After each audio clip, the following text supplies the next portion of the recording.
Did you know? There's a psychology trick that'll truly put your brain through the ringer.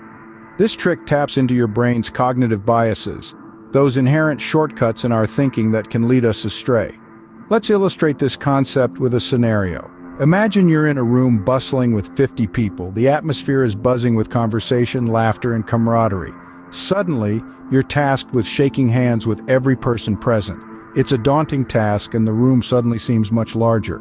Your brain starts to make some calculations. How many handshakes do you suppose will you have performed by the end of this social experiment? One might hastily conclude 50 handshakes, one conclude 50-50 handshakes, one conclude 50 handshakes, one for each person.